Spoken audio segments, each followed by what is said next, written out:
Hey guys, welcome back to Podcast by Kate. I'm Kate. I'm Haley. And today we're going to be talking about a true crime documentary. It's called the Hello Kitty case. It's very disturbing. So I would click off right now.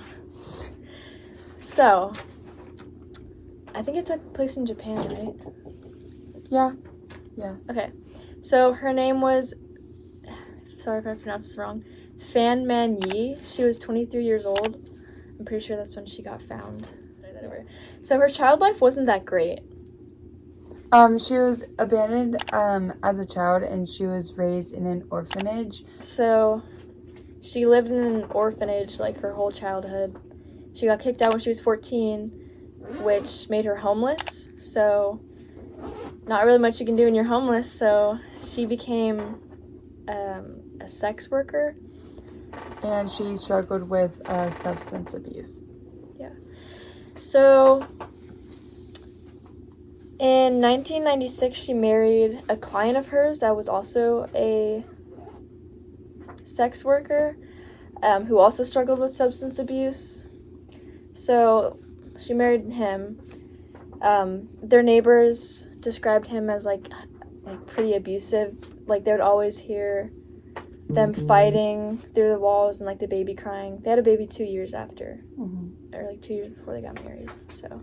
And once she left her abusive husband, a few years later? Yeah. She became a waitress, but she struggled with money.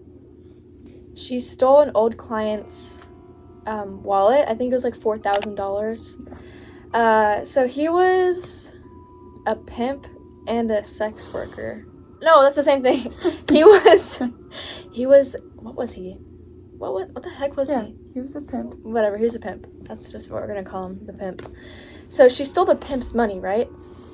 So the pimp found out, he got mad.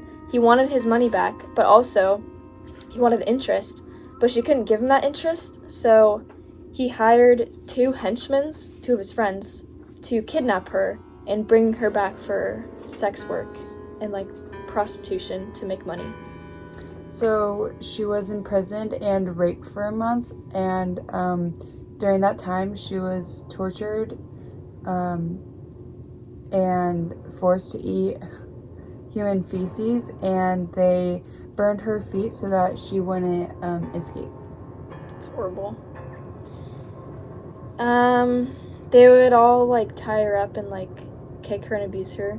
Apparently there's like this 14-year-old girl involved.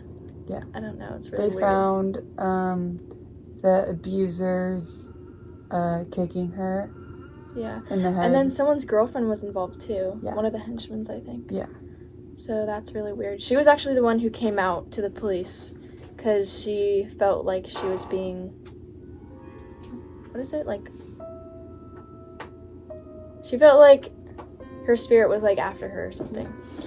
So after all that for a month, she passed away overnight. And once she passed away, they like cut her up with like, I think it was a chainsaw. Yeah. It was a saw. Yeah, they cut her up and then they boiled her to stop like the smell and also to preserve her. And they fed some parts of the dog. What we call it the Hello Kitty case because it was like they just cut her head off and they put it in a little Hello Kitty plushie, like a mermaid one, and they sewed it back up. And so that's when the police found it. It was just like a head in a stuffed animal, which is really creepy and scary because it's like a little kid's stuffed animal. Yeah, so the girlfriend eventually told them, and like that's about it. She had a really rough childhood. She didn't have, like, I don't know. It was just a rough life in general. Yeah. It's sad.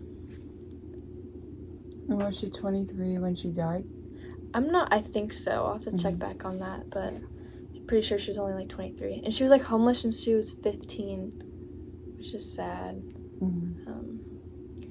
Kind of leave off on a sad note, but thanks for watching, guys. If you want any more true crime like this, make sure to comment down below what you want us to do, what if there's any certain cases you want us to go over. And what else we missed in this case. Yeah.